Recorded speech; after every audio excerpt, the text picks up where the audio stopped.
Olá, meu querido irmão, minha irmã. É bom ter mais esta oportunidade para compartilharmos juntos aí a palavra do Senhor em torno desse tema, a escatologia ou a reflexão sobre o final dos tempos. Você percebe que eu estou num outro lugar, eu não estou na minha casa, eu estou numa cidade do interior do Rio de Janeiro, na cidade de Barra Mansa, na casa de alguns irmãos que me hospedam gentilmente neste final de semana, em função de uma conferência que estou fazendo aqui nesta cidade. Nós estamos fazendo conferência em Barra Mansa, então estou hospedado na casa desses queridos irmãos, o irmão Hélio e a sua esposa. E, em função disso, eu estou aqui, né, no jardim deles para conversar com você, tá? Então, o cenário é diferente, mas a nossa temática é a mesma. A temática não mudou, e a temática é o Apocalipse e a escatologia. Nós começamos isso na semana passada, nós iniciamos, inclusive, esta série de slides para afirmar, trabalhar a temática do Apocalipse e da escatologia, e é isso que vamos fazer, tá? Eu leio aqui um pequeno trecho do Apocalipse, logo depois eu vou desenvolver com vocês esta série de slides que vão me ajudar aí a resumir o que eu preciso falar para você a respeito do Apocalipse de João, tá? Eu leio aqui o Apocalipse capítulo 4 para início de nossa reflexão. Depois dessas coisas, olhei, e eis não somente uma porta aberta no céu, como também a primeira voz que ouvi, como de trombeta ao falar comigo, dizendo: sobe para aqui e te mostrarei o que deve acontecer depois destas coisas.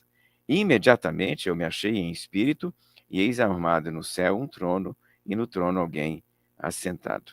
E esse que se acha sentado no trono é semelhante no aspecto à pedra de jaspe e a pedra de sardônio. E ao redor do trono há um arco-íris semelhante no aspecto à esmeralda. Ao redor do trono há 24 outros tronos, e assentados nestes tronos 24 anciãos vestidos de branco, em cujas cabeças estão coroas de ouro. Do trono saem relâmpagos, vozes e trovões, e diante do trono ardem 7 tochas de fogo, que são os 7 espíritos de Deus. Há diante do trono como um mar de vidro, semelhante ao cristal. E também no meio do trono e à volta do trono, 4 seres viventes, cheios de olhos por diante e por detrás. O primeiro ser vivente é semelhante ao leão, o segundo semelhante ao novilho, o terceiro semelhante ao homem e o quarto semelhante à águia que voa. E os 4 seres viventes, tendo cada um deles respectivamente 6 asas, estão cheios de olhos ao redor e por dentro, não têm descanso nem de dia nem de noite, cantando: Santo, Santo, Santo é o Senhor Deus, o Todo-Poderoso, aquele que era, que é e que há de vir. E quando estes seres viventes derem glória, honra e ações de graças ao que se encontra sentado no trono, ao que vive pelos séculos dos séculos, os 24 anciãos prostrar-se-ão diante daquele que se encontra sentado no trono, adorarão o que vive pelos séculos dos séculos e depositarão as suas coroas diante do trono, proclamando, aí sim, agora no último versículo: Tu és digno, Senhor, Deus nosso, de receber a glória, a honra, o poder, porque todas as coisas tu criaste, sim, por tua vontade, vieram a existir e foram criadas. Veja que, quando olhamos para um texto como esse, imediatamente percebemos que ele não é como os demais textos da Bíblia. Você deve saber, eu acho que já cheguei a falar isso com você aqui em algum momento, a Bíblia não é um livro, é uma biblioteca. Ela tem uma série de livros e eles não são necessariamente iguais na forma, não tem conteúdo necessariamente semelhante, os conteúdos divergem no sentido de que um apresenta um hino, outro apresenta uma oração, outro apresenta história, outro apresenta evangelho, e este aqui apresenta visão. Então é um relato visionário. Os livros foram escritos em épocas diferentes, por autores diferentes, durante um longo período de tempo. Então não é um livro, é uma biblioteca. E nós precisamos entender como ler cada um destes livros. E é por isso que eu quero chamar sua atenção aqui agora para o Apocalipse de João. Nossa estratégia aqui será uma aproximação. Vamos chamar de introdução ao Apocalipse de João. E vamos chamar de introdução por quê? Porque o Apocalipse talvez seja um dos livros mais difíceis da Escritura Sagrada. É tão difícil que algumas pessoas simplesmente não conseguem ler o Apocalipse. Eu já conheço pessoas já confidenciaram para mim, que elas leem a Bíblia de Gênesis 1:1 até Apocalipse, capítulo 3. Quando chegam no capítulo 3 e se deparam com esse 4 aqui, elas nem continuam. Elas voltam para Gênesis 1 novamente. Ou seja, ela faz a leitura da Bíblia toda, de Gênesis 1:1 até Apocalipse 3. Porque do 4 para frente ela entende que não consegue ler, porque não consegue entender. Tem gente que tem medo do Apocalipse. Tem gente que não gosta do Apocalipse. E nesse caso não temos esse tipo de privilégio, porque o livro está na Bíblia. E estando na Bíblia, eu não tenho o privilégio de dizer não gosto. Se está na Bíblia, eu preciso gostar. É demanda. Demanda por quê? Porque é a palavra de Deus para nós. E nós não temos, nesse caso aí, esse privilégio para dizer, não, esse negócio eu não gosto, aquele eu gosto, eu vou ler só o Salmo 23. Não, esquece isso. A palavra nos orienta a ler toda a Escritura. E toda a Escritura contempla o Apocalipse de João. Sem essa de ler apenas as partes mais fáceis da Bíblia. Nós não lemos apenas as partes mais fáceis, nós lemos todas elas.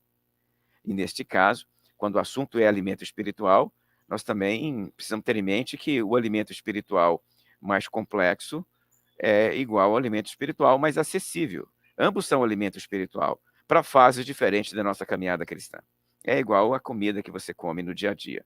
Tem comida mais fácil, comida mais difícil, mais fácil para preparar, mais difícil para preparar, mais fácil para comer, mais difícil para comer, mas todas elas, de alguma maneira, colocam para dentro do seu corpo algum tipo de alimento que você precisa, alguma substância, alguma proteína ou alguma outra coisa que você necessita.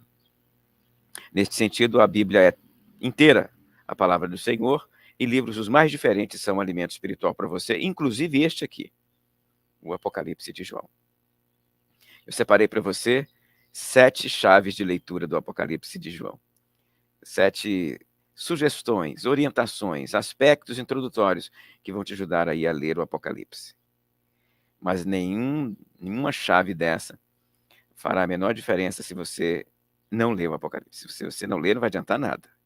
Só assistir essas minhas falas sobre o livro não adianta muita coisa. É preciso que você pare e leia os 22 capítulos do Apocalipse. Então, a primeira chave de leitura que eu quero passar para você é o contexto.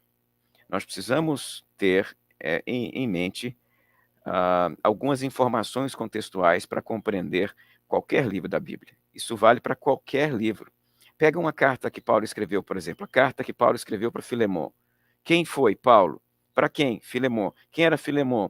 Um líder de uma igreja que estava lá na cidade de Éfeso, que tinha um escravo que fugiu. E esse escravo fugitivo chamava Onésimo. O Onésimo se converteu. O Paulo evangelizou o Onésimo, quer mandar o Onésimo de volta. Então ele escreve a carta. A carta é para orientar o Filemon como ele vai receber o Onésimo de volta agora convertido. Então quem escreveu? Para quem escreveu? Quando ele escreveu? E por que ele escreveu? Tudo isso ajuda você a ler a cartinha a Filemon. Se você parar e ler a carta a Filemon, se você não sabe as respostas para a pergunta quem, para quem, quando e por quê, essas 4 perguntinhas essenciais, simplesmente fica difícil entender a carta. Quem é esse aqui? Que tal de Onésimo é esse? O que ele está fazendo nesse texto? Por que o Paulo manda um escravo de volta para o senhor dele? E Paulo está sendo aí uma espécie de amigo do senhor de escravos? Ele está apoiando a escravidão? Que tipo de carta é essa que está na Bíblia? Se você não entender estes aspectos, você não entende a carta. E essas perguntas valem para todos os livros da Bíblia, mas Apocalipse depende muito dessas questões. Quem escreveu o Apocalipse? Uma figura de nome João. João, ele está exilado lá na ilha de Patmos, depois de passar um tempo pastoreando as igrejas da Ásia, da província romana da Ásia, e ele é uma espécie de pastor ambulante, porque ele vai em uma, vai em outra, e ele é líder espiritual destas 7 igrejas, mas existem outros líderes espirituais nestas 7 igrejas, e aí há um conflito entre estes líderes espirituais, também há conflitos com a sociedade romana, há conflitos com a sinagoga, em especial de 2 igrejas dessas, a igreja de Esmirna e a igreja de Filadélfia, ou seja, todos esses aspectos nos ajudam a compreender o Apocalipse de João. Quem ele escreve? Quem é que está escrevendo aqui, na verdade? É o João. Para quem ele está escrevendo? Para 7 igrejas que estão lá na Ásia. Quando ele escreve? Final do 1º século, em meados de 90 até 95, porque, segundo os historiadores, o pessoal que trabalha o Apocalipse, esse texto foi escrito um pouco antes da morte do Domiciano, e o Domiciano morreu na segunda metade do ano de 96. E por que ele escreve? E o texto bíblico já nos alerta, já nos orienta. Ele escreve com dois motivos muito básicos. Ele escreve para exortar os crentes que estão vacilando, e ele escreve para confortar os crentes que estão sofrendo. Exortar alguns, confortar outros. Então o texto tem muito de exortação e tem muito de conforto.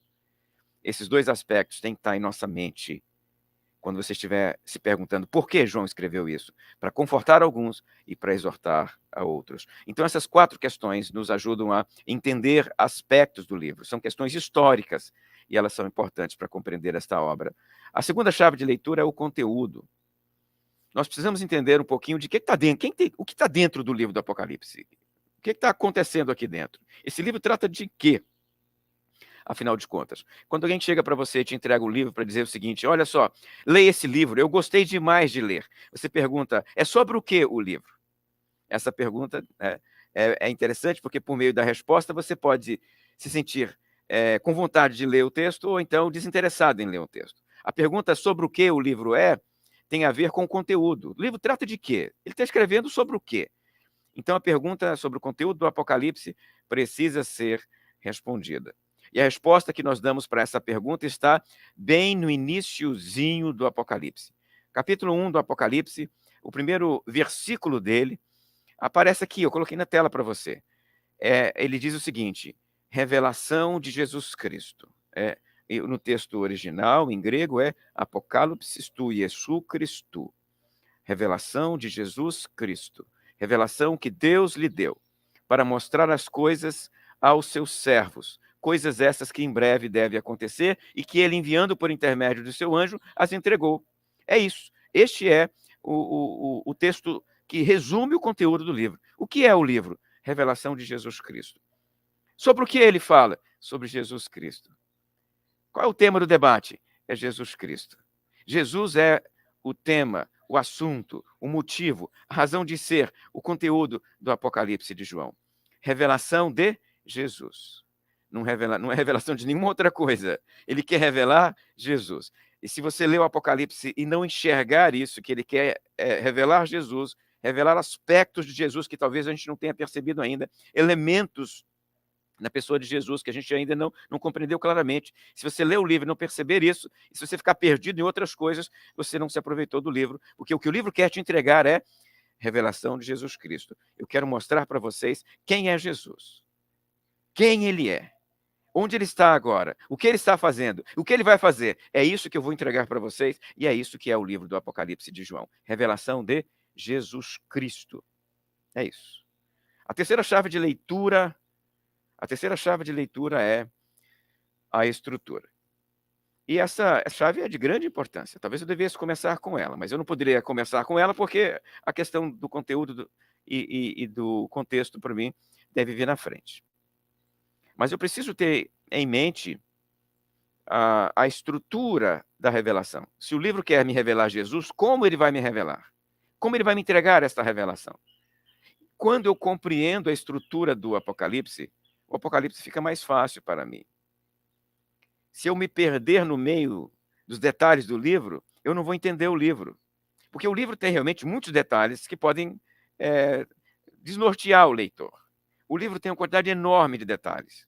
Quando ele vai descrever as taças, as trombetas, quando ele vai descrever as bestas, o livro tem um monte de detalhes. Na hora de descrever as bestas, ele descreve os chifres das bestas, ele tem detalhes demais. E aí, quando você pega um texto cheio de detalhes, com tantos detalhes, se você não tem uma ideia do todo, se você não tem uma ideia de como a revelação se processa, você pode se perder. Então, a minha sugestão para você é acompanhar o Apocalipse seguindo a estrutura do Apocalipse.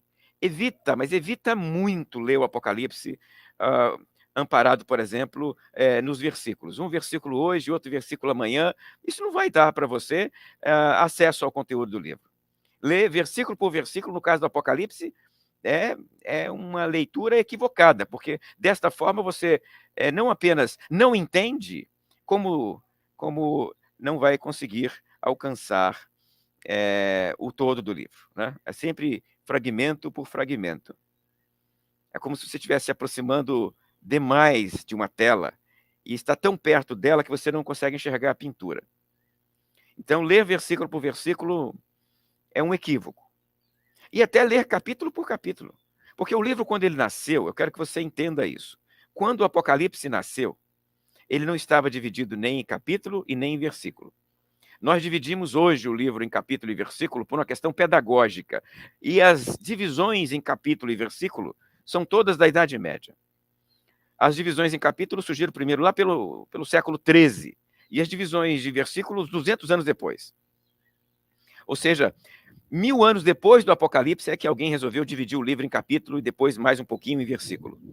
Então, o livro não nasceu dividido desta forma como você encontra. Então, quando você vai ler o livro e começa a ler o livro assim, capítulo 1 hoje, capítulo 2 amanhã, capítulo 3 amanhã, você não está seguindo o esquema que João queria que você seguisse quando você acessa o Apocalipse de João. E eu queria que você seguisse um esquema que foi idealizado pelo seu próprio autor. Outros esquemas podem desnortear a leitura. Então, nesse sentido, a minha sugestão para você é tentar acompanhar a lógica do livro, né? O esquema estrutural deixado pelo próprio João no livro dele. E ele deixou uma série de marcas no livro dele que servem para nós como um roteiro de leitura. Minha sugestão para você, então, é ler o livro seguindo esse esquema. Primeiro esquema, 7 cartas. São 3 no final, né? Eu posso até antecipar para você. São 3 sessões. 3 grandes sessões. Tente ler as sessões e, dentro delas, seguindo a estrutura de cada sessão. A primeira talvez seja uma das mais fáceis de acompanhar. Por quê? Porque a sessão número 1, que é a sessão das 7 cartas, ela tem apenas 3 capítulos. O capítulo 1 é a apresentação do Filho do Homem, Jesus Cristo. O capítulo 2 e o capítulo 3 são 7 cartas para 7 igrejas. E assim você pode ler o capítulo 1 realmente num dia, que é a apresentação do Filho do Homem, e depois, carta por carta, uma por uma. Não acompanha a leitura de capítulo por capítulo, não. Você vai acompanhar a leitura de carta por carta. Primeiro a de Éfeso, depois a de Esmirna, depois a de Pérgamo, depois a de Tiatira, e assim até a carta de Filadélfia. Perdão, de Laodiceia, que é a última delas. Você, lendo o Apocalipse nesta estrutura, você foge da divisão de versículos e capítulos. Lembrando mais uma vez, capítulo 1 é a apresentação do Filho do Homem, e depois daí para frente, até o final do 3, é ler carta por carta. Se você não quer ler os 3 capítulos num dia só, o ideal seria você ler a sessão inteira. Mas se você não quer ler a sessão inteira, quer ler em pedaços menores, então faça isso. Depois de ler o Filho do Homem, no capítulo 1, você vai ler carta por carta, uma por uma, com tranquilidade e sem pressa. Primeiro de Éfeso, depois de Esmirna, depois de Pérgamo, carta por carta. Aí fechou a sessão das 7 cartas para 7 igrejas. Aí nós vamos entrar para a sessão número 2. São 3 sessões. Sessão número 1, as 7 cartas para as 7 igrejas. Aí vem a sessão número 2. A sessão número 2 é a sessão dos 7 selos. 7 selos. Eu chamo a sessão de 7 selos, essa sessão de 7 selos, porque ela é realmente a sessão dos 7 selos. Tem mais coisa aqui dentro além dos 7 selos, pastor? Tem. Mas ela é a sessão dos 7 selos. Ela começa no capítulo 4, apresentando o trono de Deus e respondendo a pergunta por que Deus deve ser adorado. Depois entra o capítulo 5, com a pergunta quem é o Cordeiro e por que ele deve ser adorado. E daí em diante, o que nós temos? Os 7 selos. Do capítulo 6 em diante, os 7 selos. Então, a sessão inteira, que começa no capítulo 4 e vai até o capítulo 11, é a sessão dos 7 selos. Você poderia ler a sessão inteira de uma sentada só, mas se você quer ler a sessão em blocos menores, minha sugestão para você seria ler o capítulo 4 no momento, depois ler o capítulo 5. Depois você vai ler os selos, a seguinte ordem, você lê os 6 primeiros selos, né? Que é o capítulo 6 do Apocalipse, os 6 primeiros selos. Depois você vai ler o capítulo 7 do Apocalipse, que é a descrição de 144 mil pessoas na Terra e mais uma multidão no céu. Em seguida, você vai ler as 6 trombetas. Depois de ler as 6 trombetas, você vai entrar no capítulo 10º, que é uma série de pequenas visões que eu chamo de interlúdio, antes da 7ª trombeta.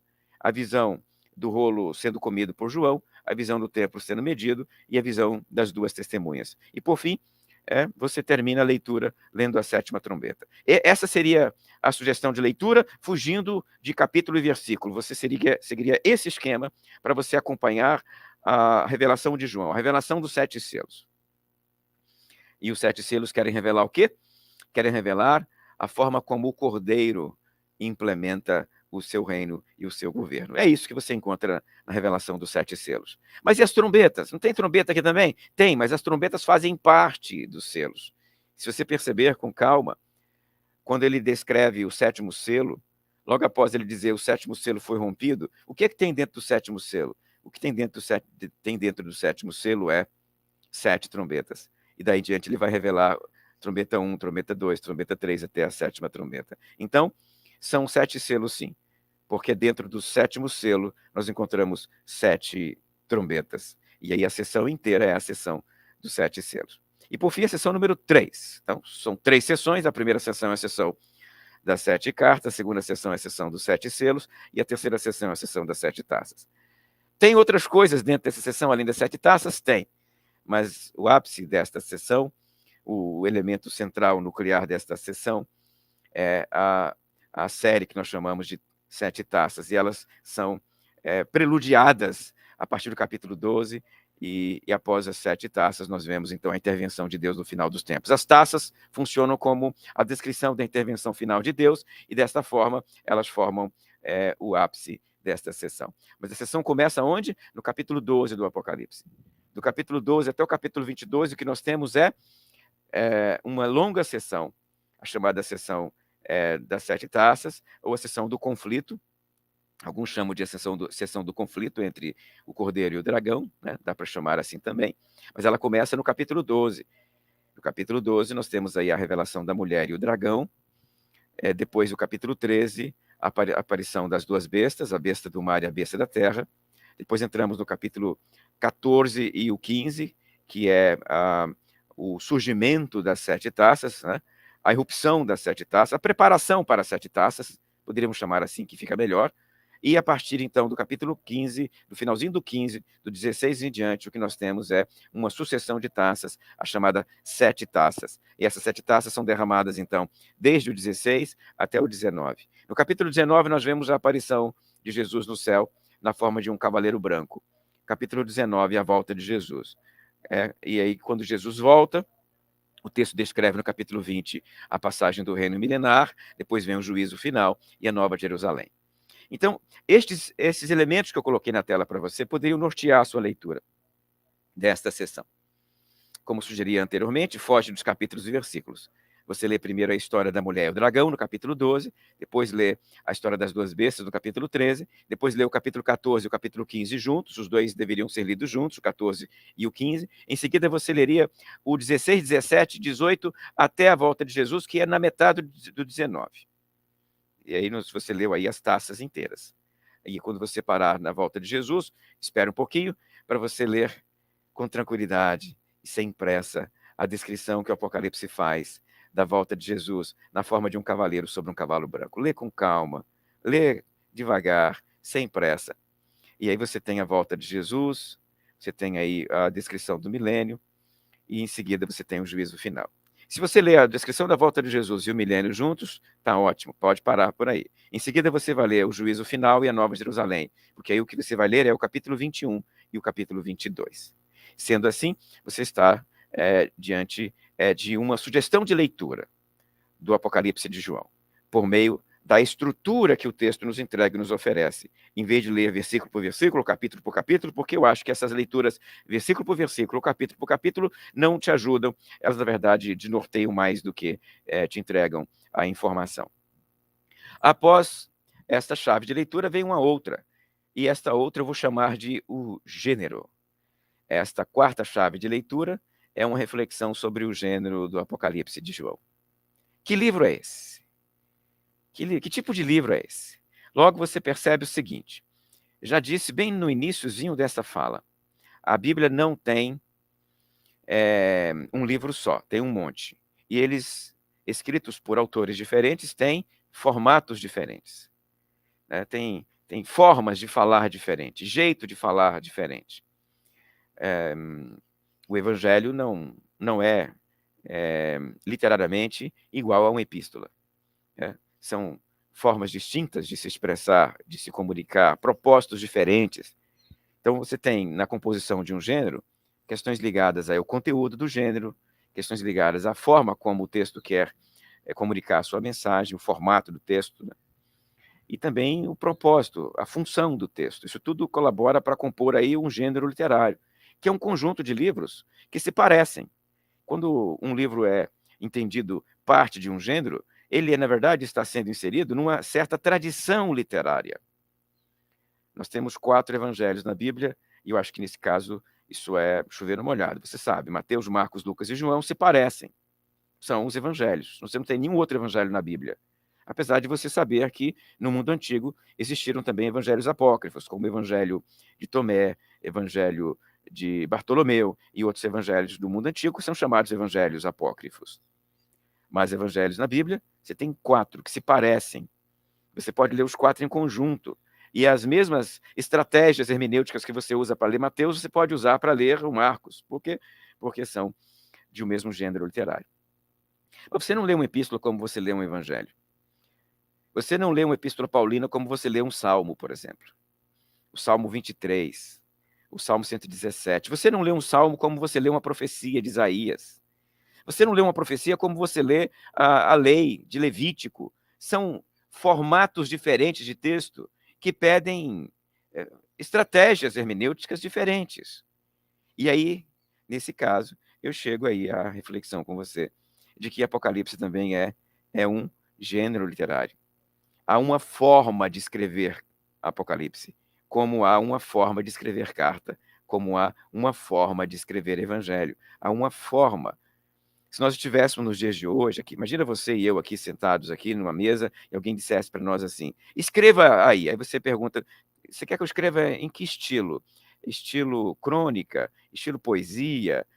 Você quer que eu escreva um artigo de jornal? Você quer que escreva o quê? Um editorial de boletim? Você quer que eu escreva... o que você quer que eu escreva? É um roteiro de televisão? Cada tipo de texto pede um formato diferente. E é isso que eu estou dizendo para você. Linguagem é diferente, o uso dos instrumentos da comunicação também diverge dependendo do tipo de texto. Muda tudo. Muda tudo. Né? Então, nesse caso, quando você encontra um Apocalipse na Bíblia, eu preciso que você lembre que ele é igual a outros Apocalipses. Aí você vai me dizer assim, mas pastor, só tem um. Não, na Bíblia tem 2 Apocalipses. 2. Um no Novo Testamento e um no Antigo Testamento. Então, João não está sozinho. Na Bíblia temos 2. Tem 4 evangelhos, mas tem 2 apocalipses. Quais são os 2 apocalipses? Daniel, da metade de Daniel para frente, é Apocalipse. E o Apocalipse de João. Então, nós temos 2 apocalipses na Bíblia. E você percebe logo que os 2 se parecem. E ele se distingue de tudo mais dentro da Bíblia, enquanto texto, enquanto gênero literário. Fora da Bíblia, nós temos outros gêneros literários também. Perdão, outros apocalipses também. Fora da Bíblia, nós temos vários outros apocalipses. E eu poderia citar para você aqui apocalipses que não estão na Bíblia, são apocalipses não canônicos, que os judeus liam e conheciam bastante, como, por exemplo, o livro de 1 Enoque. Um apocalipse muito conhecido da antiguidade. Já tinha 200 anos quando Jesus nasceu, esse apocalipse. Quando João escreveu esse livro, já tinha 300 anos esse Apocalipse, e todo mundo lia, conhecia o Apocalipse chamado Livro de Enoque. Existem outros Apocalipses, como, por exemplo, o quarto Esdras, é um Apocalipse. O livro Apocalipse de Baruque, também era um livro interessante, conhecido. Apocalipse de Sofonias, Apocalipse de Elias. Existem diversos outros apocalipses escritos por judeus, que os judeus liam. E dentre esses todos que eu citei, o mais conhecido deles, até entre os seguidores de Jesus, era o livro de Enoque. Um livro tão conhecido que até foi mencionado no Novo Testamento. Na pequena carta anterior ao Apocalipse, a cartinha de Judas, na última obra antes do Apocalipse, ou seja, penúltimo livro da Bíblia, o livro de Judas, este autor menciona explicitamente o livro de Enoque. Para você ver como esse Apocalipse era conhecido. E era um enorme Apocalipse. Enoque tem mais de 100 capítulos. Eu vou repetir para você aqui. O livro de Enoque tem mais de 100 capítulos. Apocalipse tem 22, Enoque tem mais de 100. Então eram livros enormes que existiam e que o judeu liam, que eram conhecidos e tudo mais. Então, Apocalipse é um gênero, é uma forma de falar. Mas, pastor, por que o livro de João é desse jeito? Não podia ser igual o Paulo? Não, porque o João decidiu escrever um Apocalipse. João está escrevendo aqui uma visão. E um texto apropriado para escrever uma visão é um Apocalipse. São textos que descrevem visões e experiências visionárias que esses autores tiveram. É igual Daniel. É Daniel. Então, a Apocalipse de João é um gênero próprio, um gênero à parte. E aí, justamente porque ele forma um gênero à parte, você tem que ter uma espécie de, pelo menos, noção disso. Pelo menos noção. O ideal seria que você tivesse acesso aos outros apocalipses. E aí sim seria o ideal. Mas eu não acredito que seja imprescindível que você pare agora tudo para ler Enoque para depois voltar para o Apocalipse. Não precisa disso não. Não estou recomendando isso para você, não. Se você tiver disponibilidade, tiver interesse, ok, você pode ler os outros Apocalipses, porque você vai conseguir aí entender as imagens dos Apocalipses, os símbolos dos Apocalipses, as estratégias literárias e narrativas dos Apocalipses. Serve para isso, os outros Apocalipses. Mas tirando Daniel e o Apocalipse de João, eles não fazem parte da Bíblia, são apocalipses apócrifos. O papel deles aqui é nos ajudar a entender o gênero literário e compreender o Apocalipse de João. Tá? Agora, se você realmente não quiser lê-los, você consegue encontrar aí em obras síntese desses livros. Você consegue encontrar descrições dessas obras. E assim, você tem uma ideia geral do que é um Apocalipse. Isso te ajudará a compreender o livro joanino.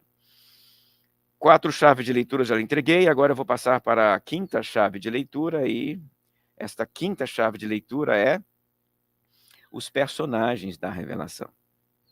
Quem é que faz as coisas acontecerem aqui dentro? Se o Apocalipse é a revelação e é uma revelação narrativa, de uma visão, de uma experiência visionária que João teve, quem são os personagens dessa história? Já disse para você que é a revelação de Jesus, então Jesus é o personagem número 1. O primeiro deles. Number 1. Jesus. Que no Apocalipse aparece de algumas formas. Aparece primeiro como o Filho do Homem, lá no capítulo 1. E lá você vê que João descreve como um ancião, cabelos brancos, com olhos de fogo, com pés de latão, uma espada dentro da boca, com um cinto de ouro. Veja a descrição dele lá como Filho do Homem. É interessantíssima. Capítulo 1. Logo depois, no capítulo 5, aparece Jesus na forma do Cordeiro. E daí em diante, ele vai dominar o livro. Do 5 em diante é o Cordeiro, o grande personagem do livro. Tanto é que Deus o Pai aparece pouco aqui no Apocalipse. O Cordeiro é quem mais aparece no livro. Do capítulo 5 em diante, até a aparição do Cavaleiro Celestial, do Cavaleiro no Cavalo Branco, lá no capítulo 19, o grande personagem do livro é o Cordeiro. Aí chega o capítulo 19, que mostra Jesus na forma do cavaleiro, sobre o cavalo branco. E, por fim, ele é o noivo. É a mesma figura. Jesus é o Filho do Homem, Jesus é o Cordeiro, Jesus é o cavaleiro, Jesus é o noivo. E, paralelo a isso, nós temos quem? Nós temos os seguidores de Jesus. Veja que, paralelo a cada uma destas imagens, o texto nos entrega a descrição dos seguidores de Jesus. Os seguidores de Jesus aqui são chamados de seguidores do Cordeiro, de igreja de Jesus, de noiva de Jesus. Tá? E após isso, o que nós encontramos? Nós encontramos o dragão. O dragão é o adversário, que age no Apocalipse justamente neste papel como adversário. Ele é adversário do Cordeiro, ele é adversário de Jesus no livro, mas como ele não consegue fazer nada com Jesus, não tem poder para enfrentar Jesus, ele vai perseguir a igreja. E aí, para perseguir a igreja, ele levanta as 2 bestas do capítulo 13 do Apocalipse, que são posteriormente as bestas que destroem a prostituta, que aparece lá no capítulo 18 do Apocalipse. Então, são os personagens de oposição. De um lado você tem a noiva, do outro lado você tem aí a prostituta. De um lado você tem os seguidores de Jesus, do outro lado você tem os seguidores do dragão, as bestas. O cordeiro de um lado, o dragão do outro. Estes são os grandes personagens do Apocalipse de João. Meus queridos, eu vou parar aqui agora, eu vou chamar a Jamile na tela, e eu vou parar exatamente aqui nesta chave de leitura. Ainda faltam alguns para a gente conversar, mas como o pastor Israel tem falado mesmo, né? Não temos que ter ansiedade. Vamos devagar. Já entreguei para os irmãos muita informação. Agora eu vou conversar com a Jamile, ela vai antecipar para nós algumas questões, ela vai trazer aí perguntas que vocês fizeram no chat. Vamos conversar sobre essas perguntas agora, e eu continuo as outras chaves de leitura. Eu entreguei para você 5 chaves de leitura, faltam 2, são 7. 7 é o número da perfeição, viu, Jamile? 7 chaves. 7 chaves de leitura. Então, na semana que vem, entrega as outras 2 para os irmãos. Que ótimo, pastor. São muitas chaves. Vamos assimilar o conhecimento das 5 primeiro. Então, de perguntas, nós temos 2 da Maria Celeste, por enquanto. Vou colocar aqui na tela para a gente poder dar uma olhada. Professor Valtair, o relato de João é visionário porque ele não tinha palavras para descrever o que via, ou o que ele via foi-lhe mostrado assim mesmo, para que a compreensão ficasse velada. Oi, Celeste. Eu acho que eu preciso trabalhar essa questão da seguinte maneira, Celeste. João viu coisas de uma perspectiva visionária. É uma outra realidade. Mas na hora de você compartilhar isso, as únicas palavras que nós temos são as palavras desta realidade. Né? Então, a gente precisa entender que a outra realidade tem coisas próprias desta outra realidade. O mundo celestial tem coisas próprias do mundo celestial. E como é que nós poderíamos descrever as coisas do mundo celestial? Com as palavras deste mundo. Porque não conhecemos palavras de outra forma para poder comunicar isso. Então, entenda o seguinte, o João foi lá e viu, então é uma experiência visionária, uma experiência espiritual, ele diz várias vezes em espírito, né?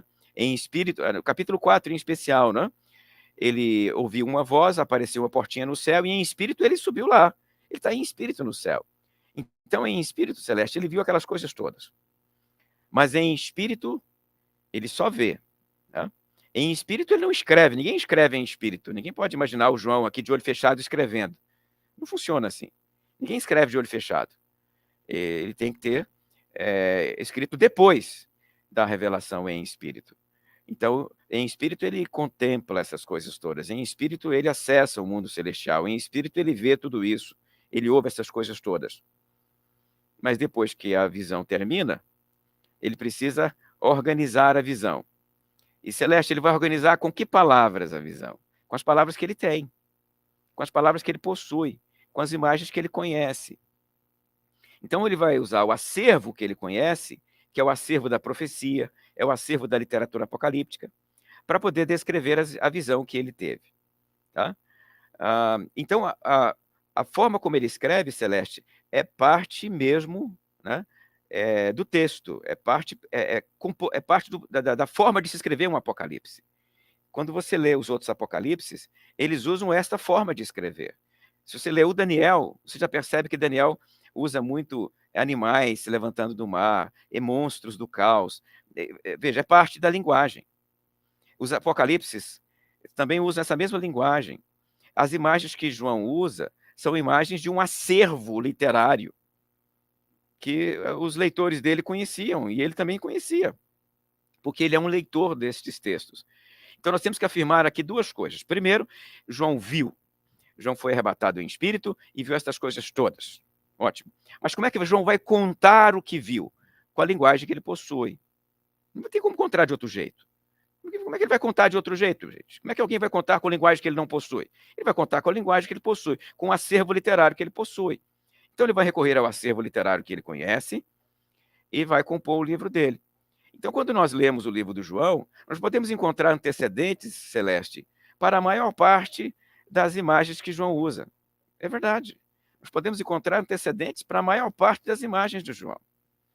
O candeeiro está lá na profecia do Antigo Testamento. As bestas está lá no livro de Daniel. O dragão está não sei aonde. Você vai encontrar antecedente, Celeste, para cada uma das imagens que João usa. Certo? Então, entenda comigo o seguinte, João viu? Sim, viu. Na hora de escrever, ele escreveu com a mente que Deus deu a ele, com a inteligência que Deus deu a ele, sob a inspiração do Espírito Santo, para que ele pudesse comunicar usando o acervo literário que ele possui. Tá? Então, para ilustrar isso, eu poderia, por exemplo, pegar aqui com você o capítulo 4 que eu li para a nossa conversa inicial. No capítulo 4, inicialmente, João diz assim, e diante do trono, um mar como de vidro mesclado com fogo. Pensa comigo aqui, minha querida irmã Celeste. O que João viu lá? João viu vidro de verdade? Não, não viu vidro de verdade. Vidro mesclado com fogo, o que é isso? Você percebe que ele está apenas usando uma imagem?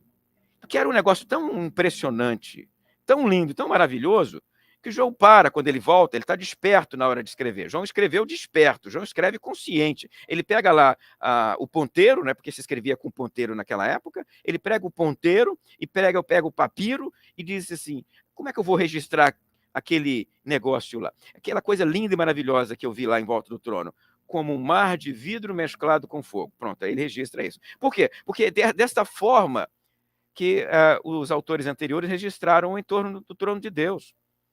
Você vai encontrar um relato parecido com esse, usando inclusive palavras semelhantes a estas, em outros relatos apocalípticos. Então, nós temos diante de nós um texto visionário que é comunicado de uma forma literária, tá? Com palavras que ele, João, né, entendesse o que estava escrevendo. João estava consciente de tudo que estava dizendo, e os seus leitores entendessem o que ele estava escrevendo. Os leitores entenderam também o que João estava escrevendo. Porque não faz sentido nenhum na minha cabeça, minha querida irmã Celeste, a revelação de um livro que nem o seu próprio autor entende. A revelação de um texto que nem os leitores entendessem. Aí não faz sentido. Se a Bíblia é a palavra de Deus para o povo dele, ele vai entregar uma revelação que nem o seu próprio autor entende, que nem os leitores deste autor vão entender, que a igreja de Éfeso, de Esmirna, de Pérgamo, de Tiatira, que aqueles leitores lá não entenderam, aí não faz sentido. O princípio básico aqui é o Espírito Santo quer alimentar o seu povo. E para alimentar alguém, essa revelação tem que ser compreensível. O livro, então, não é um livro de mistérios escondidos. O livro é um livro de revelação e não de mistério. Não é de mistério escondido. É livro de revelação. Ele quer esclarecer para os seus leitores. E aos leitores que receberam o livro, apesar de a gente não ter nenhum testemunho direto deles à primeira mão, assim, a igreja de Éfeso dizendo, recebi o livro de João e entendi tudo. Minha querida irmã, à luz do princípio de que o Espírito Santo revela direito, para que os seus autores escrevam direito, o que João escreveu, os leitores entenderam. Porque se um leitor bíblico escreveu direito, os leitores desse autor entenderam o que ele escreveu. Então o Apocalipse foi compreendido pelas 7 igrejas da Ásia como ele queria que elas entendessem. O livro, então, não é um livro de segredos escondidos, palavras camufladas, códigos secretos. Isso aí é Código da Vinci, é um outro livro, é uma outra coisa. O Apocalipse é revelação de Jesus Cristo. E o que nós temos aí é descortinamento. É exatamente isso, querida Celeste. Amém, pastor. Engraçado que surgiram tantas perguntas agora que eu fiquei, como que a gente vai fazer? Mas antes de eu passar para a próxima da Celeste, tem uma pergunta aqui da Esperança muito interessante. Com relação a essas chaves de leitura, o pastor tem alguma preferência de versão da Bíblia para melhor aproveitamento do estudo ou qualquer versão serve? Pergunto porque algumas versões perdem muito com relação ao texto original da Bíblia. Sim, querida irmã Esperança, é verdade, você tem toda a razão, tá? Algumas versões realmente nos atrapalham. E eu vou te dar um exemplo, Esperança. O capítulo 1 de João começa, então, com a descrição da revelação de Jesus Cristo, que Deus lhe deu para mostrar aos seus servos, né? E aí termina o versículo 3, capítulo 1, versículo 3, dizendo, bem-aventurado, e depois, bem-aventurados. Né? O que nós temos aqui no versículo 3? 2 bênçãos, 2 bem-aventuranças. A primeira bem-aventurança é, bem-aventurado o que lê as palavras dessa profecia. E a segunda bem-aventurança é, bem-aventurados, plural, os que ouvem, plural, as palavras dessa profecia. duas bem-aventuranças. A primeira no singular, a segunda no plural. A primeira para o leitor, a segunda para os ouvintes. Por quê? Porque o Apocalipse foi escrito para uma pessoa ler e várias pessoas ouvirem. Né? Então, quando você abrir a sua Bíblia aí, querida Esperança, no versículo 3, se a sua Bíblia traduzir desta maneira como eu te falei aqui agora, primeira no singular, segunda no plural, viu como ela te revelou, te mostrou exatamente o que João quis dizer? Agora, se ela traduziu as duas no plural, ou as duas no singular, ela te escondeu uma coisa. Ela não te mostrou algo que estava lá. A tradução camuflou o texto original. E tem versão que faz isso, Esperança. Tem versão que soma as duas. Ou as duas estão no plural, ou as duas estão no singular. Faz um teste aí na sua casa. Abra a sua Bíblia, uma Bíblia aí, no versículo, capítulo 1, 3. Veja se está ambos no plural ou ambos no singular. Se tiver, a tradução não está legal. Porque o melhor é que esteja, na verdade não é o melhor, é o correto. A tradução correta, a tradução do texto original é a primeira expressão no singular e a segunda expressão no plural. Bem-aventurado o que lê e bem-aventurados os que ouvem. Veja, uma versão pode, de repente, não mostrar para nós. Isso aí não é uma grande questão, viu, Esperança? Isso aí não é uma distorção grave a ponto de, agora eu vou jogar. Não precisa jogar a Bíblia fora, não. Por favor, não faça isso. Não é isso, não. Só estou apenas mostrando para você que pelo menos isso a sua versão não te mostrou. Que está no texto, em grego. E ela não te mostrou isso. E algumas versões mostram Esperança. Algumas versões te revelam isso. Então, por isso é importante realmente escolher boas versões. É importante, tá? No meu caso em questão, eu parto bastante do texto original, Esperança. Eu gosto de levar para o púlpito versões bíblicas mais tradicionais. Na minha leitura de estudo bíblico, eu coloco várias versões em cima da mesa para poder comparar as versões e verificar com a tradução que eu faço do texto original. Esse é o trabalho que eu faço. Para os queridos irmãos, a sugestão é o seguinte: se o irmão vai preparar um estudo bíblico, usa várias versões, coloca todas elas em cima da mesa e lê todas elas no mesmo texto. Se o irmão está fazendo a sua leitura devocional, a leitura do A Sós com Deus, pode usar uma versão mais devocional, versões mais contemporâneas, né? A versão de A Sós com Deus, a versão devocional, a versão que você usa sozinho, de manhã, na hora de você ler a Bíblia.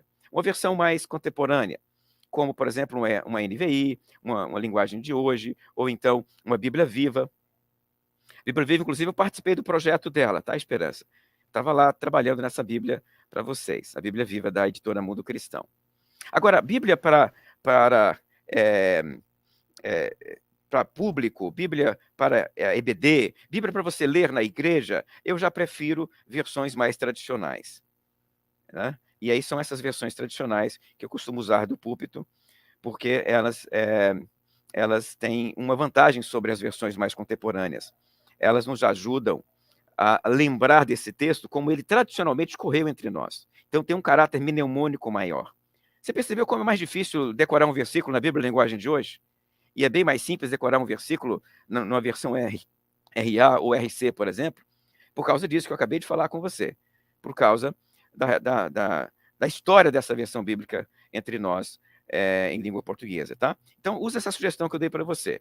Para devocional, versões mais contemporâneas. Para estudo, versões mais tradicionais. Muito bem, pastor. Temos uma interessante também da Marília Lira, antes de eu voltar para uma pergunta da Maria Celeste. A Maria Lira perguntou: João leu os Apocalipses apócrifos antes de escrever o seu livro? Ou é registro totalmente da visão? Oi, Marília. Todos os judeus liam esses livros. E no Apocalipse você encontra alusão a eles. João os conhecia assim, tá? Todo judeu conhecia. Um Enoque, por exemplo, é a leitura comum entre eles. Eles conheciam todos. Já falei para você aqui que está até mencionado no Novo Testamento, né? Lá no livrinho de Judas. Ele aparece lá, citado literalmente, o livro de Enoque. Então, esse assunto não é um grande elemento, uma grande informação, porque realmente os judeus conheciam esses livros aos montes. Era uma leitura muito popular da época, tá? Leitura popular. E nesse caso, o João conhecia esses livros, sim, tá? Conhecia por quê? Porque ele faz alusões a eles. Nós temos várias alusões a esses livros durante o Apocalipse. O Apocalipse não cita, Marília, esses livros. O Apocalipse não cita nada, tá? Ele faz alusão.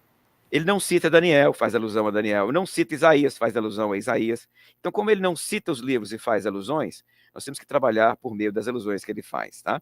Então, a minha palavra para você é a mesma que eu dei agora há pouco para Maria Celeste, que é: João viu estas coisas todas e, na hora de escrever, escreveu com o acervo literário, o acervo léxico que ele tinha na mente dele, intermediado, evidentemente, pelo Espírito Santo de Deus. Ok. E a pergunta da Maria Celeste: professor Valtair, o cenário da ilha de Patmos é belíssimo, totalmente diferente de Israel. O cenário tem a ver com os elementos simbólicos do Apocalipse de João? Oi, Celeste. Essa sua pergunta é difícil de responder. Primeiro, porque nós teríamos que saber como era a ilha de Patmos naquela época, 2000 anos, e como era a Palestina naquela época, para poder comparar e dizer que ela era muito melhor ou muito pior, muito mais calma, menos calma, né? O que nós sabemos da ilha de Patmos naquela época é que ela era um pequeno povoado que tinha uma população muito pequenininha, que pertencia à cidade de Mileto. Mileto é a cidade mais próxima da ilha de Patmos naquele contexto, tá? Fica mais ou menos 70, 80 quilômetros de Patmos, Mileto. E Mileto naquela época, tá, Celeste? Mileto é proprietária, a cidade de Mileto é proprietária da ilha de Patmos. De quem é a ilha de Patmos? Naquela época, a ilha de Patmos é de Mileto. Mileto tem 3 ilhas, e entre elas, Patmos.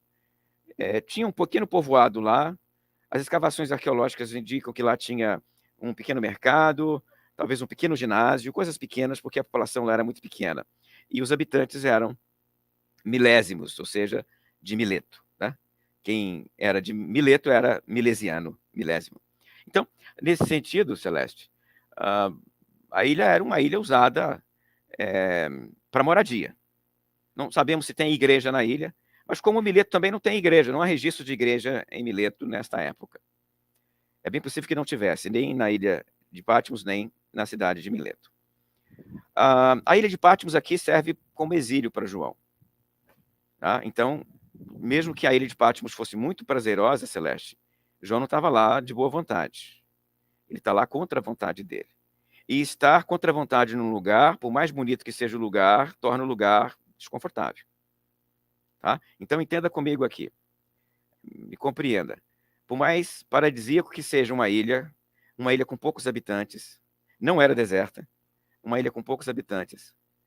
Ainda assim, o fato de João estar lá contra a vontade, o fato de João estar lá e, ao mesmo tempo, querer estar entre as igrejas, mas não pode, faz com que a minha imaginação e a minha perspectiva sobre isso é que ele não estava confortável lá. A ilha não era um local de passeio para João. Tá? E então, eu acho que, nesse sentido, não há elementos geográficos na ilha que possam justificar a presença dela no Apocalipse. A não ser o fato do final do capítulo 12, João descrever as bestas surgindo do mar, colocando um pé na areia e outro no mar, como se ele estivesse enxergando a areia da praia. Né? Além disso, Celeste, não vejo mais como Patmos aparece no Apocalipse, a não ser como o local de onde João enxerga essas coisas. Porque, apesar de hoje ela ser uma ilha turística e tudo mais, naquela época era uma ilha muito pouco povoada, uma ilha que nesse momento recebeu João como um exilado. É dessa forma que ele recebe o Apocalipse. Minha querida, nós estamos já no meu horário de fechar a nossa conversa de hoje, tá? E eu vou deixar as próximas perguntas para a próxima semana. Segura aí as perguntas, Jamile, eu respondo na próxima semana. E eu vou dizer para os irmãos que me ouvem por quê, porque eu estou numa conferência aqui em Barra Mansa, eu estou, então, aqui na casa de uns queridos irmãos nesse momento, e eu preciso fechar a nossa conversa de agora, porque eu vou pregar na igreja e tem que ter um espaço entre eu fechar aqui e chegar lá, senão eu não chego para pregar na igreja, tá bom? Então eu continuo falando para vocês na semana que vem e respondo as perguntas que a Jamile não me trouxe hoje na próxima semana.